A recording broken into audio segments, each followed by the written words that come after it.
Erika Kirk is officially on her Make Heaven Crowded tour, which, as we talked about in the bonus show, strange title for a tour, all things considered. And I'll actually show you a little bit before I show you some clips from one of these events of the bonus show moment I'm thinking of, where you can get some of the context when we found out this tour was happening and my initial thoughts about the poster advertising it. Here's a little excerpt from the bonus show. Finally, we'll look at this.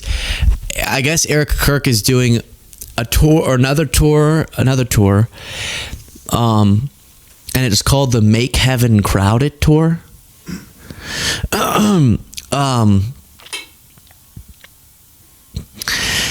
so I was curious to what does that mean? Well, that sounds weird. And then she's portrayed like an angel or a ghost. Do you notice this? Let me make sure this is... Take that down. I just want to make sure I'm not getting duped here. Make Heaven Crowded Tour, Erika Kirk, 2026. Make Heaven Crowded. Let's see if I can search this. Erika. Well, that was easy to find. Hear from guest speakers like, oh, Greg Laurie? No, I'm kidding. Girls Gone Bible? They're going to be here? They're going to be at wherever this is happening? And Erika Kirk. And for some reason, again, let's see here. They portray her on the poster like a ghost.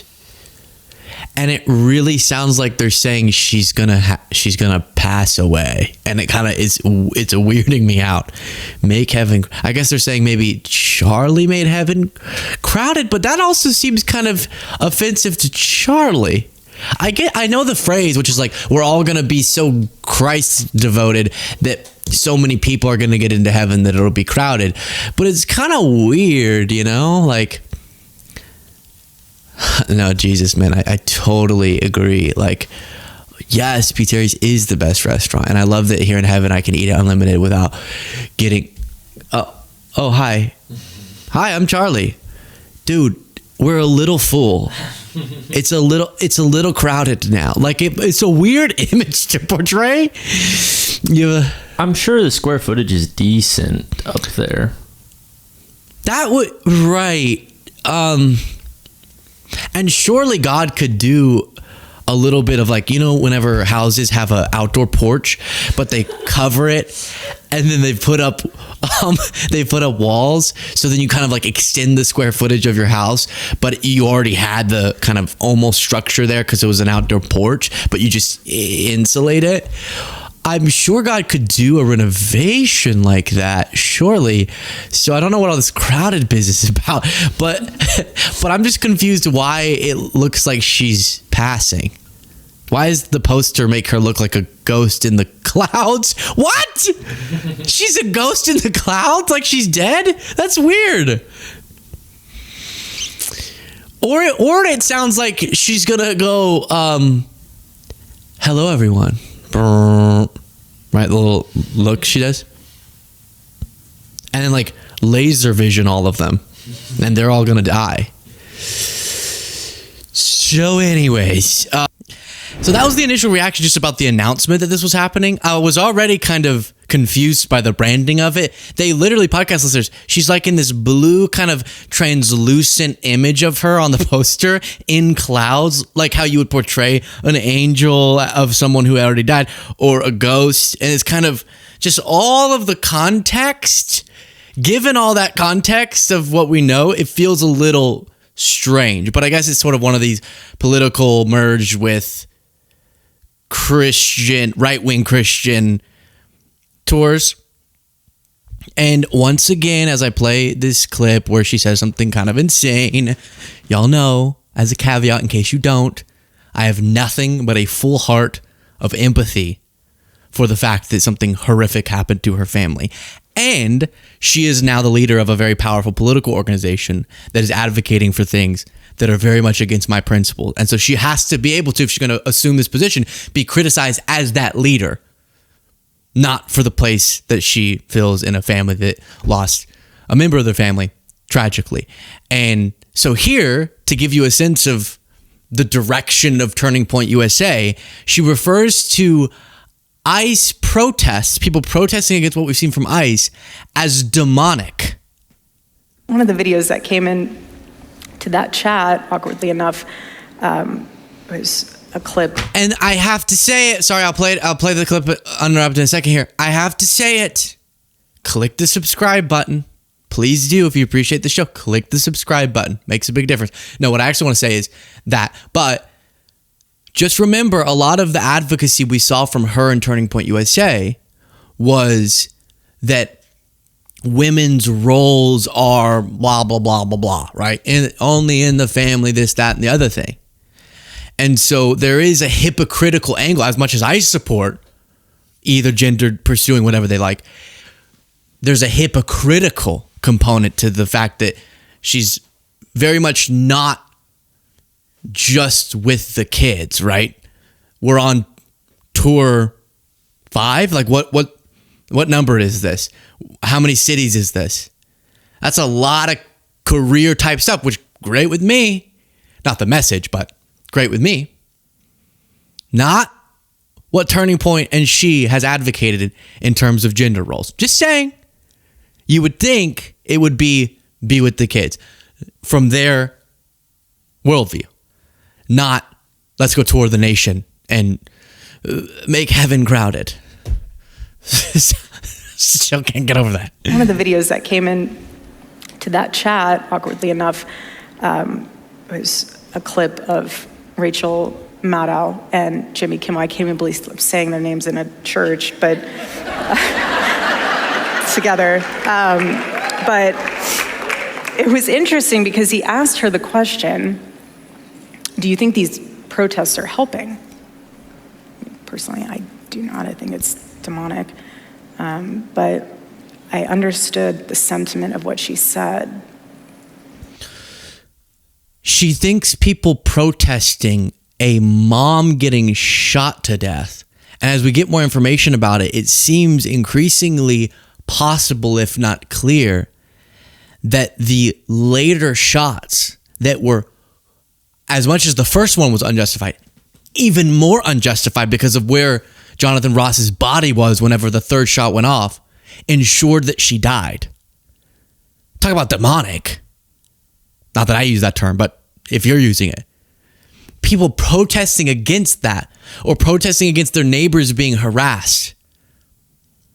Protesting against citizens being ripped out of their cars and detained for no reason.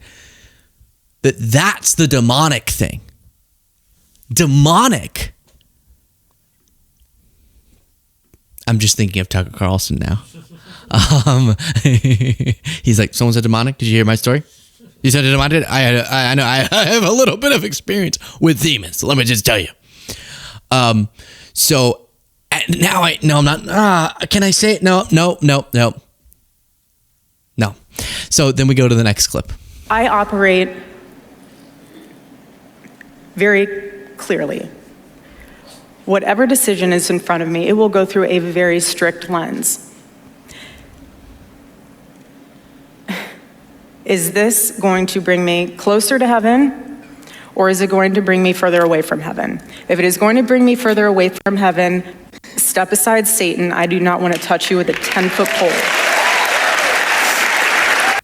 I want to touch Satan with the 35.5-foot pole. So listen. So the first clip was more like, really? Wasn't it organizations like Turning Point for so long that were fear-mongering about the government getting too big, where agents of the government would violate your rights and randomly go into your house without a warrant and violate your privacy and detain you? Wasn't that like their worst nightmare, was that Obama was going to take over Texas with the National Guard because there was some military exercise going on that was completely normal, but this was really going to be Obama's chance to have military members marching the streets? Can you just picture for a second if masked men without due process were snatching up people of different immigration statuses, including citizens, no explanation, not abiding by the lawful processes and entering people's houses, insanely outrageous reactions to protests. If that was happening under Obama in red areas, you could just not fantasize, but picture for a second what the reaction from the right wing would look like. And that was kind of for so long, organizations like Turning Point USA would hyperbolically portray some police state, big government, big brother controlling everything about your life and not respecting your rights with the power of a gun. And that's why you have to have guns in case they get tyrannical, right? That was the whole thing. And now, like, it's happening closer to that dystopian vision they've had than we've ever seen, and they're on board with it. And that's, but being against that's the demonic thing. Insane. Okay, so that was the serious clip. This one, when I saw it, I was just kind of like, could you give me a little bit more information? Because I understand what you're saying if you look at everything through a lens of, will this get me closer to heaven? And if not, you say, not today, Satan. I don't want to touch you with a 10-foot pole. That feels a little vague. And aren't we, this is a crowd of adults? Yeah, this is adults. That feels like something I would have heard in Sunday school, right? If you are thinking, what gets you closer to heaven? And as a kid, you know, that's why I would go hiking, was to try to get higher up. And I didn't realize they meant not up. I was like, I'm trying to get closer. And then I learned later it wasn't literally up. And so then I stopped hiking, which I'm glad about. Too much hiking in my childhood, to be honest. So it just felt a little vague, you know? But how do you know what brings you closer? Now, on the topic of Erika Kirk, you have Libs of TikTok, this really big right-wing account, saying drag queen named Erika Kirk is now mocking Erika Kirk grieving after her husband was assassinated. Absolutely disgusting. Let's see the video that's causing this this controversy and see what we think. On the cross, our Savior said,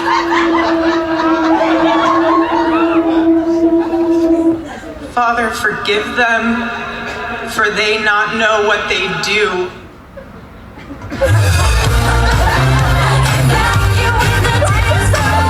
What do you want to say to the other people that are putting these lies out into the world right now?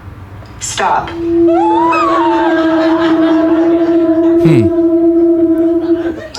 Okay. I mean, the thing about life that I've learned is that even extreme, and y'all know how powerfully I denounced bad reactions to the assassination of Charlie Kirk, insensitivity, and how important it is to be against political violence. I was a leader on that, many say. So that's for sure. And I'm being, that last part was a little bit of a joke, but I'm serious. Like, that is important, and I did pound that drum very powerfully. And I stand by that, and that's crucial.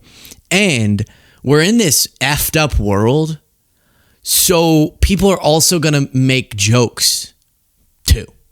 And that wasn't like making, at least of what the clip they clipped, which I'm assuming they clipped the parts they thought that were the worst, wasn't like making fun of Charlie being murdered.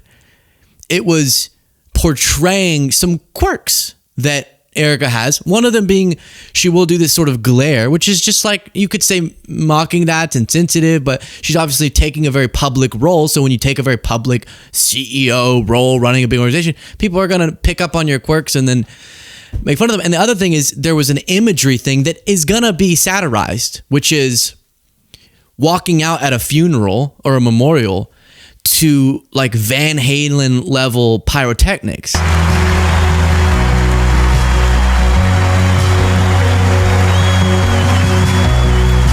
And I think that one of the ways that we can cope with terrible events is inducing a little bit of satire into them. And whenever you walk out for a memorial to like like Lady Gaga pyro, then that would be something people can make a little humor around, right? Even if they're not at all interested in making light of the horrible event itself, or like this was the sound that the drag queen was basing it off of. The description is Erika Kirk, but every time she glares, the horror sounds plays. We did what we usually did before tours. we said a prayer, and we asked the Lord to protect us, and we asked the Lord that his will be done. That's what we did. At one time, an employee of Turning Point, she has been one of the main peddlers of these conspiracies, and she is making a huge amount of money on it. She is building her business. What do you want to say to her and the other people that are putting these lies out into the world right now? Hey, horrible, horrible, horrible. And now you've taken a very public role, your choice, against y'all's teaching, but your choice. Running this organization, doing a lot of interviews, doing tours, doing town halls, doing interviews more, doing press events, posting videos, right? So then you have a mog, you mog, right? Right? She has a mog face. You see? She goes and does like this glare. Hey, people don't know how to deal with this terrible, not terrible, it's a beautiful world in many ways, but terrible events that happen in this world. So sometimes seeing a video of every time she glares, there's a noise, gives you a little chuckle. Even if you are perfectly tapped into the severity of the broader context. Or like this, about how this is this AI video.